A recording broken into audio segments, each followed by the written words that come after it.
নাসার ডব্লিউম্যাপ প্রকল্পে প্রায় ৯ বছর মহাবিশ্বের পর্যবেক্ষণ ও গবেষণায় প্রাপ্ত তথ্যের ভিত্তিতে ২০১২ সালে মহাবিশ্বের বয়স সম্পর্কে নাসা একটি আনুমানিক হিসাব প্রদান করে।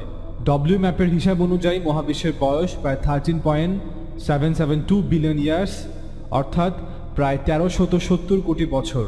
মহাকাশ বিজ্ঞানীরা মহাবিশ্বের এই বিশাল সময়কালকে একক ধরে একটি ক্যালেন্ডার তৈরি করেছেন, যাকে কসমিক ক্যালেন্ডার বা মহাজাগতিক বর্ষপঞ্জি বলা হয়।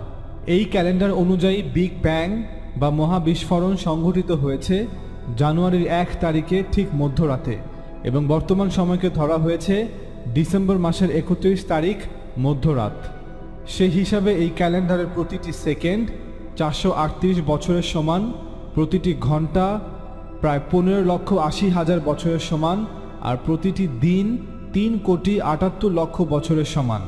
এই ক্যালেন্ডার অনুযায়ী হযরত ঈসা আলাইহিস সালামের জন্ম হয়েছে এখন থেকে ঠিক ৪.৮ সেকেন্ড পূর্বে, এবং হযরত মুহাম্মদ সাল্লাল্লাহু আলাইহি ওয়াসাল্লাম জন্মগ্রহণ করেছেন ৪ সেকেন্ডেরও কিছু কম সময় পূর্বে, অর্থাৎ ৩১শে ডিসেম্বরের মধ্যরাত ১১:৫৯ সৃষ্টি জগতের সময়কাল সম্পর্কে মহান আল্লাহ তাআলা পবিত্র কোরআনে বলেন, আল্লাযী খালাকাস সামাওয়াতি ওয়াল আরদ ওয়া মা বাইনাহুমা ফি সিত্তাতি আইয়াম সুম্মা ইস্তাওয়া আলাল আরশ। তিনি নভমণ্ডল, ভূমণ্ডল ও এতদুভয়ের অন্তর্বর্তী সকল কিছু ৬ দিনে সৃষ্টি করেছেন, অতঃপর তিনি আরশে সমাসীন হয়েছেন। ঠিক একইভাবে আল্লাহ তাআলা পবিত্র কোরআনের বিভিন্ন স্থানে এই ৬ দিনের কথা উল্লেখ করেছেন। তাওরাতেও একইভাবে মহাবিশ্বের সৃষ্টির সময়কাল প্রসঙ্গে আল্লাহ তাআলা ৬ দিনের কথা উল্লেখ করেছেন। Book of Genesis and book of এক্সোডাসে আল্লাহ তাআলা বলেন, ৬ দিনে প্রভু এই নভমণ্ডল এবং পৃথিবী, সমুদ্র এবং তাদের মধ্যকার সমস্ত কিছুকে তৈরি করেছেন। এখন প্রশ্ন হচ্ছে, দিবস বা দিন বলতে আল্লাহ তাআলা কি বুঝিয়েছেন? সাধারণ অর্থে দিবস বা দিন শব্দ দ্বারা পৃথিবীর অধিবাসীদের জন্য দুটি ধারাবাহিক সূর্যোদয় অথবা সূর্যাস্তের মধ্যে সময়ের ব্যবধানকে বোঝায়। যদি দিনকে এইভাবে সংজ্ঞায়িত করা হয়, তবে দিন হচ্ছে সূর্যের চারপাশে নিজস্ব অক্ষের উপর পৃথিবীর একটি পূর্ণ ঘূর্ণন অথবা সময়ের একটি একক হিসেবে ২৪ ঘন্টার একটি নির্দিষ্ট পর্যায় বা পর্ব। এই ব্যবস্থাটি আমাদের পৃথিবীতে আমাদের সুবিধার্থে আমরা মানুষরাই তৈরি করেছি। এক সূর্যোদয় থেকে পরবর্তী সূর্যোদয়ের মধ্যবর্তী ব্যবধানকে সময়ের একক ধরে তাকে ক্ষুদ্র ক্ষুদ্র অংশে বিভক্ত করে আমরা সময় পরিমাপ করে থাকি। এরই ধারাবাহিকতায় সময়কে সঠিকভাবে পরিমাপ করার জন্য মানুষ মাপন যন্ত্র বা ঘড়ি তৈরি করে। আল্লাহ তাআলা পবিত্র কোরআনে এবং তাওরাতে স্পষ্টভাবেই ঘোষণা করেছেন যে তিনি এই গোটা বিশ্বজগৎ ৬ দিনে শূন্য থেকে সৃষ্টি করেছেন। এটা অবশ্যই আমরা দিন বলতে আক্ষরিক অর্থে যেভাবে বুঝে থাকি তা নয়, কারণ পৃথিবীর এই দিন উভয় আসমান ও জমিন সৃষ্টির পরই অস্তিত্বে আসে। সময় সম্পর্কে আমাদের এই ধারণা সৃষ্টি হয়েছে চন্দ্র ও সূর্যের আবর্তন তথা দিন ও রাতের পরিক্রমাকে দেখে। এখন প্রশ্ন হচ্ছে, আমরা কিভাবে বুঝব যে কোরআনে আইয়াম শব্দ ব্যবহারের দ্বারা প্রকৃতপক্ষে একটি সুদীর্ঘ পরিমাণ সময়কে নির্দেশ করছে এবং এই ৬ দিন ২৪ ঘন্টার হিসেবে নয়? যদিও কোরআনে সময় সম্পর্কে ধারণা একই রকম নয় যেমনটা আমরা স্বাভাবিক অর্থে বুঝে থাকি। পবিত্র কোরআনে বিভিন্ন আয়াতে আল্লাহ তাআলা ইয়াম শব্দটি ব্যবহার করেছেন একাধিক দৈর্ঘ্যের সময়কালকে নির্দেশ করার জন্য। আল্লাহ তাআলা পবিত্র কোরআনে বলেন, তিনি আসমান থেকে পৃথিবী পর্যন্ত সমস্ত মহাজাগতিক বিষয় পরিচালনা করেন, অতঃপর তা তার কাছে ঊর্ধ্বগামী হয় এমন এক দিনে যার পরিমাণ তোমাদের গণনায় ১,০০০ বছরের সমান। আয়াত ৫ সূরা ৩২। একইভাবে সূরা আল মাআরিজে ইয়াম শব্দটি ৫০,০০০ বছরের একটি নির্দিষ্ট পর্যায়কে বর্ণনা করতে ব্যবহৃত হয়েছে। আল্লাহ তাআলা বলেন, ফেরেশতাগণ এবং রূহ আল্লাহর দিকে ঊর্ধ্বগামী হয় এমন এক দিনে যার পরিমাণ ৫০,০০০ বছর। আয়াত ৪ সূরা ৭০। তাওরাতেও একইভাবে দিন বা সময়ের একটি পরিসরকে বোঝাতে হিব্রু ইয়ম শব্দটি ব্যবহার করা হয়েছে একাধিক দৈর্ঘ্যের সময়কালকে নির্দেশ করার জন্য।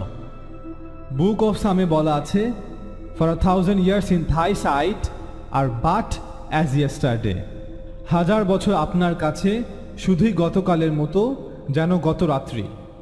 পবিত্র কোরআনে সিত্তাতি আইয়াম 6 দিন বা 6টি পর্যায়কাল বাক্যটি ব্যবহৃত হয়েছে সূর্য, পৃথিবী এবং আকাশমণ্ডলীর যাবতীয় কিছু সৃষ্টির সময়কালকে বোঝাতে। নিশ্চিতভাবেই দিন এবং রাতকে যেভাবে আমরা দেখে থাকি, সূর্য এবং পৃথিবীর সৃষ্টির পূর্বে তার কোনো অস্তিত্বই ছিল না। সুতরাং এটা পরিষ্কার যে কোরআনের বর্ণনা অনুযায়ী ইয়াউম হচ্ছে সময়ের একটি পর্যায়, যেটা একাধিক দৈর্ঘ্যের হতে পারে এটা কয়েক লক্ষ বছর, অথবা কয়েক শত কোটি বছর, অথবা হাজার কোটি বছর।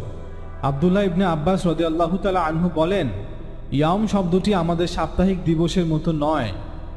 1200 খ্রিস্টাব্দে ইমাম আল রাগিব আল ইসফাহানি বলেন, ইয়াউম শব্দটি সময়কে বোঝাতে ব্যবহার করা হয়েছে যার একাধিক দৈর্ঘ্য আছে। 1600 খ্রিস্টাব্দে ইমাম আবু সাউদ আল আশদি বলেন, কোরআনে বর্ণিত 6 দিন সময়ের 6টি পর্যায়। এটা সূর্যের সাথে সম্পর্কিত আমাদের পৃথিবীর 6 দিন নয়, কারণ সৃষ্টির শুরুর সময় পৃথিবী, সূর্য বা অন্যান্য বস্তুসমূহের কোনো অস্তিত্বই ছিল না। ইংরেজিতে আরবি ভাষার একটি অন্যতম শ্রেষ্ঠ অভিধান হচ্ছে লেইন লেক্সিকন, লেইনের অভিধান, যা সংকলিত করা হয়েছে এডওয়ার্ড উইলিয়াম লেইনের দ্বারা। লেইন ছিলেন একজন ব্রিটিশ বংশোদ্ভূত আরবি ভাষাবিদ, আরবি অনুবাদক এবং আরবি অভিধান সংকলক। তিনি তার অভিধানে ইয়াউম শব্দের ব্যাখ্যায় লেখেন, ইয়াউম শব্দের সঠিক অর্থ নির্দিষ্ট সময় এবং এটা দীর্ঘ অথবা সংক্ষিপ্ত হতে পারে। আর যদি এটা বহুবচন আইয়াম হয় তবে তার অর্থ হতে পারে পর্যায়, পর্ব বা ঘটনা। ইংরেজিতে আরবি ভাষার দ্বিতীয় সর্বশ্রেষ্ঠ অভিধান হচ্ছে হেন্সওয়ারের লেক্সিকন।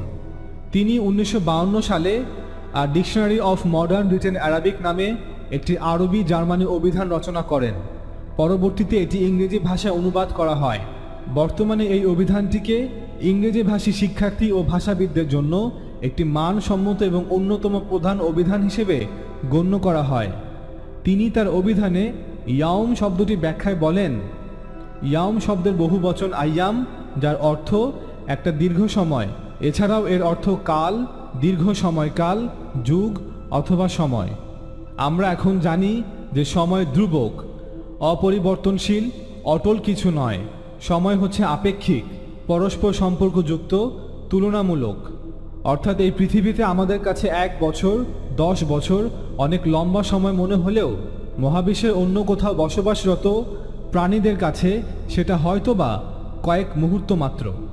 আইনস্টাইনের আপেক্ষিকতা ভিত্তিক তত্ত্ব অনুযায়ী সময়কে স্থান থেকে আলাদা করে দেখার কোনো উপায় নেই। প্রকৃতিতে স্থান এবং সময় অবিচ্ছেদ্যভাবে মিলে আছে। অধিকাংশ মানুষই সময়কে মোটামুটি সহজভাবেই দেখে থাকে যে সময় সর্বত্র সবার জন্য একই রকম। আধুনিক বিজ্ঞানের জনক আইজ্যাক নিউটনের প্রতিষ্ঠিত মতামত তাই। এটা খুবই সাধারণ জ্ঞান যে সময় সর্বত্র সবার জন্য একই গতিতে চলে। আইজ্যাক নিউটনের জন্য সময় হচ্ছে এমন কোনো কিছু যা মহাবিশ্বের একটি অপরিবর্তনীয় বৈশিষ্ট্য।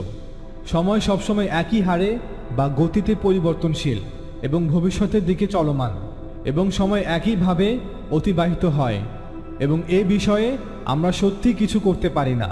কিন্তু অ্যালবার্ট আইনস্টাইন উপলব্ধি করেন সময় সম্পর্কে এ ধারণা সঠিক ছিল না, কেননা সময় বিভিন্ন গতিতে চলতে পারে।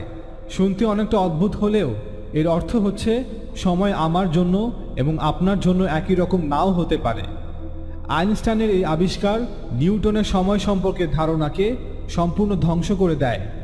আইনস্টাইনই প্রথম যিনি স্থান এবং সময়ের মধ্যে এই রহস্যপূর্ণ গোপন সম্পর্ককে প্রকাশ করেন।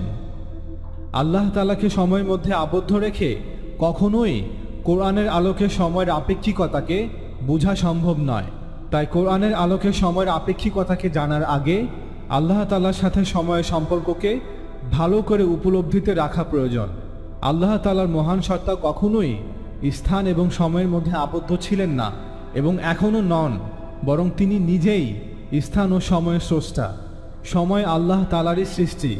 আল্লাহ তাআলা বস্তু জগৎ, স্থান, কাল, পদার্থ অথবা সৃষ্টি জগতের ভিতরের কেউ নন। তিনি এই মহাবিশ্বের বাহিরের একজন সত্তা। সৃষ্টিকর্তা তার সৃষ্টি থেকে ভিন্ন এবং আলাদা এমন যা কিছু তিনি সৃষ্টি করেছেন। অর্থাৎ আল্লাহ তাআলা এমন কোনো কিছুর মতো নয় যা মহাবিশ্বে বিদ্যমান। যখন এই বস্তু জগৎ ছিল না, এমনকি সময় সৃষ্টির পূর্বে যখন সময়েরও অস্তিত্ব ছিল না, অর্থাৎ এমন একটা সময় যখন সময় ছিল না, তখনও তিনি অনন্ত কাল থেকে ছিলেন। মূলত এটি মানুষের চিন্তা জগতের এবং ভাষার সীমাবদ্ধতা, যেখানে সে সময়ের অস্তিত্বে আসার পূর্বে কোনো কিছুকে কল্পনা করতে এবং প্রকাশ করতে পারে না, কেননা পূর্বে শব্দটিও সময়ের দ্বারা সীমাবদ্ধ। যেহেতু তিনি সময়ের দ্বারা আবদ্ধ নন, তাই তিনি চিরস্থায়ী এবং চিরঞ্জীব। তার কোনো শুরু নেই এবং তার কোনো শেষও নেই। তিনি অসীম এবং তিনি অনন্ত। তিনি সময়ের ঊর্ধ্বে, অর্থাৎ ভবিষ্যৎ অথবা অতীত দুটোই তার কাছে বর্তমান। সময় তার কাছে কোনো কালের অর্থ বহন করে না।